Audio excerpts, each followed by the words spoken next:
Natapos na tayo sa double crochet. So ngayon, ang gagawin naman natin ay yung crocodile stitch. Okay? So umpisahan natin sa pag chain 2. Gawa tayo ng chain 2. 1 and 2. Into the same stitch, gagawa tayo ng 1 double crochet. Let's chain 1. Mag-skip tayo ng dalawang stitch or hole dito. So, bilangin natin. 1, 2, and dito sa pangatlo, 3. Dito tayo gagawa ng dalawang double crochet. So, skip 1 and 2. Dito tayo sa third stitch or hole. 1 double crochet and 1 more double crochet. Ulitin lang natin siya. Chain 1, skip 1, 2, double crochet sa pangatlo.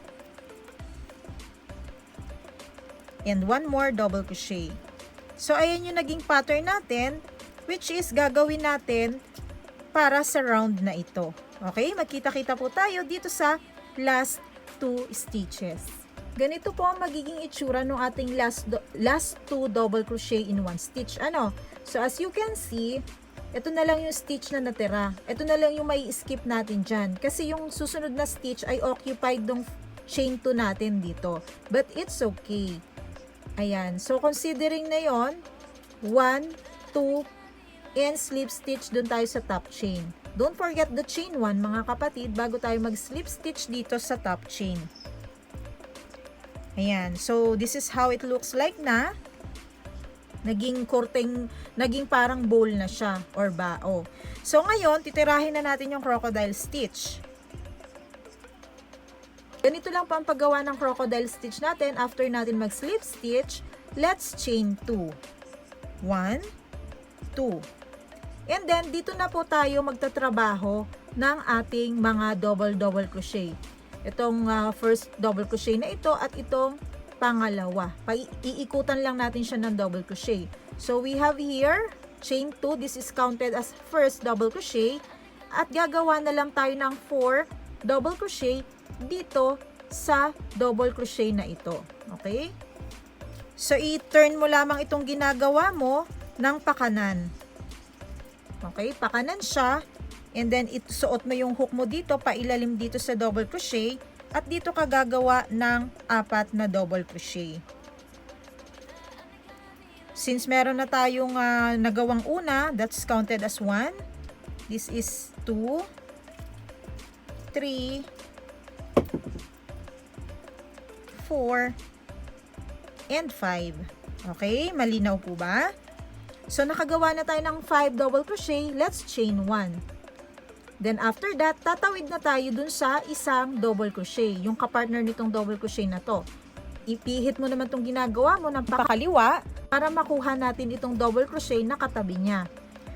Huwag kakalimutan, mag-chain 1 doon, and then gagawa tayo ng 5 double crochet dito sa stitch na ito. So medyo talaga to, struggle po sa umpisa, pero practice lang. 1, 2, 3, 4, 5. Ayan. So, kailangan po ma-maintain nyo or consistent po yung inyong tension ha. Para maganda yung stitch na ito, yung crocodile stitch. Ayan. Ganito siya. Nakagawa na tayo ng isang crocodile stitch. So, ang susunod na gagawin natin, mag-i-slip stitch tayo dito sa pagitan, in between nung dalawang double crochet. Slip stitch tayo dyan.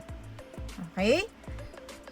Then after that, dito naman sa susunod na set na to, dito ulit tayo gagawa ng crocodile stitch. Crocodile stitch, wala dito. Crocodile stitch, wala sa susunod. So alternately po siya, Ayan. So mag-double crochet na tayo dito sa susunod na double crochet na ito. 5 ang gagawin natin ha. Don't forget 5. So 1, 2, 3, 4,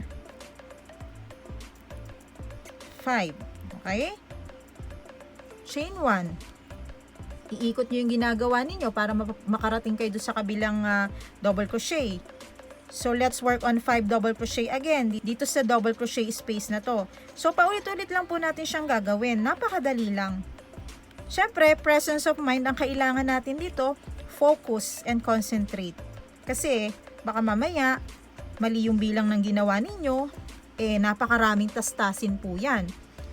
Dito sa susunod na sets of 2 double crochet, mag-slip stitch tayo.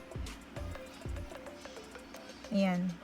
Pwede naman dito in between the double crochet na lang, or pwede rin naman sa top chain lang. So, the choice is yours. Okay. And then, ayan. Tuloy-tuloy lang natin siyang gagawin hanggang sa makarating tayo dito sa last part na ito. Magkita-kita na lang tayo dito, mga kapatid. Ayan, kapag natapos nyo na yung first round ng ating crocodile stitch, ganito na po ang magiging itsura niyan. Dapat meron kayong total of 10 scales. So, 1, 2, 3, 4, 5, 6, 7, 8, 9, 10. Okay? 10 scales ng crocodile. So, ayan, pagdating dito sa part na to, slip stitch lang natin itong ginagawa natin. Slip stitch natin dito, dun sa part kung saan tayo nag-chain 2 kanina. So, ito, itatawid natin doon sa isang scale. Hanapin mo yung pinakang dulong butas dito sa scale na to, and then, itusok mo yung hook mo dyan. Wag mo munang igagrab tong yarn na to. Itutusok mo pa yung hook dito sa pagitan ng dalawang double crochet. Which is, ito. Ayan, ha? So, itatagos natin yung ating hook. From here, sa first scale na to, itagos natin siya dito sa pagitan ng dalawang double crochet. Diyan tayo magi-slip stitch. I-grab mo yung yarn, ilusot mo doon sa mga pinagdaanang butas. And saka tayo mag-slip stitch. Okay? So, ganyan ang naging itsura niyan.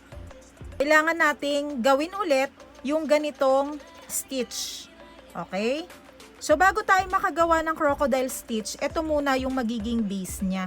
Okay, yung 2 double crochet. So, chain 2 to begin a new round. Double crochet into the same space. Chain 1 ulit. And into this space, dyan tayo gagawa ng 2 double crochet. So, napaka-easy lang, di ba? 1, 2. Chain 1 ulit. At dito naman tayo gagawa sa space na to ng 2 double crochet. Ayan. Yung 2 double crochet na nandyan sa loob, dyan tayo gagawa sa ibabaw niya.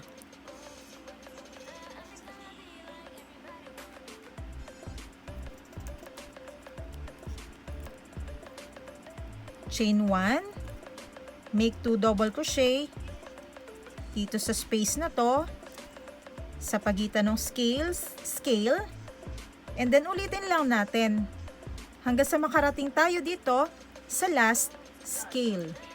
Once complete na po yung ating round of 2 double crochet in 1 stitch, chain 1, ganito na yung itsura niya, ayan. So, kapag na yan, okay na, syempre, it's time for us to work on crocodile stitch na ulit. So, nakita nyo naman na kanina kung paano ko siya ginawa. Always start your crocodile stitch for a new round with 2 chain. Ayan. Okay? 2 chains, and then tuloy-tuloy na tayo sa paggawa ng double crochet. Make sure that 5 double crochet po yung magagawa ninyo. Okay? Ayan. Chain 1, and then dun naman tayo sa kabilang side. Tawid tayo. 1, 2, 3, 4, and 5. After that, slip stitch tayo dun sa susunod na space. Ayan. So, ulitin na lang natin siya. So, yung ginawa ko po ay 6 rounds of crocodile stitch. 1, 2, 3, 4, 5, 6. Okay? So, hanggang dyan lang tayo. Bahala kayo kung gusto nyong dagdagan pa ng another round of crocodile stitch. Pero ito, okay na ito. Saktong-sakto lang naman yung height niya para sa ating plastic frame. Kapag nakagawa na kayo ng ganitong purse natin, okay, next step na po tayo. Gagawa lang tayo ng round of single crochet, okay? Round of single crochet. So, ito, mag-chain 1 lang tayo. After natin mag-slip stitch sa last round ng crocodile stitch, chain 1, okay? So, medyo mahirap makita yung stitches kung saan tayo gagawa ng single crochet, ano? Para lang clear, dito po natin gagawin yung single crochet. But since natatakpan siya ng mga crocodile stitch, ito siya. Okay? Ito yung mga top chain nung ginawa natin na 2 double crochet chain 1. Dito lang, tigigisa lang. 1 single crochet. 1 single crochet din dito. At dito, paikot po yan. So, ipapakita ko pa rin naman kahit na-explain ko na. Para lang malinaw yung paliwanag. So, chain 1, okay? Hanaping mabuti. Hanaping mabuti yung ano dyan, yung stitch. Ayan. So, single crochet do sa susunod. Ayan. So, nag-chain 1 ka dito, may total of 2 single crochet ka nang ginawa. Tatandaan na palaging pangatlo dito. In between nitong ating scale. Crocodile stitch. Diyan na lang sa gitna, itusok mo na lang kung nahihirapan ka makita. So, kailangan may tigda dalawang single crochet. Dalawang single crochet, isa dito, dalawa ulit dito, isa dito in between, dalawa, isa, dalawa, isa. So, para hindi kayo malito, yun ang mas madaling tandaan. So, kailangan makagawa ka ng dalawa dito sa part na to. Isa, dalawa. Okay, nandito tayo sa space. Isa. Dito ulit. Isa, dalawa, isa dito sa gitna. Ayan. So, paikot lang natin siyang gagawin at magkita-kita tayo dito sa last stitch. Ayan. Ito na yung last stitch natin. Slip stitch natin dito sa kauna-unahang top chain, of course. Ayan. For the next round, after that, gagawa lang po tayo ng 2 rounds of double crochet. Double crochet lang yan, wala tayong increase, ha? Ayan. 2 rounds.